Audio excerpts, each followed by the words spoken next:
সব চাইতে বড় মন্দিরে আমি সকাল সকাল ভোরবেলা পুজো দিতে চলে গিয়েছিলাম। আর গিয়ে ভিতরে একটা আলাদা অনুভূতি, আর সেটা প্রকাশ করার মতো নেই। আর গিয়েই প্রথমে আমরা কিন্তু ভিআইপি লাইনে প্রথমে টিকিট কাটার জন্য ওয়েট করছিলাম। আর সেখানে কিন্তু সকাল 6টা থেকে টিকিট দেওয়া শুরু হয়, কিন্তু লাইন দাঁড়ানো হয় 5টা থেকে। আর এখানে সব জেনারেল ভিআইপি সবাই কিন্তু লাইনে এক এক করে ঢুকতে থাকে ভেতরে। আর এটা দেখো, টিকিটের মূল্য 501 টাকা করে। আর এই হচ্ছে মন্দিরের বাইরেরটা।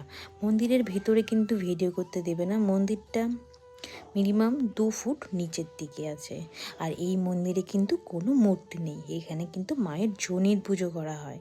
আর এটা অম্বুবাচীতে কিন্তু 3 দিন এই মন্দিরটা বন্ধ থাকে, কেন কিনা এখানে মায়ের মেন পুজো হয় তখন অম্বুবাচীতেই।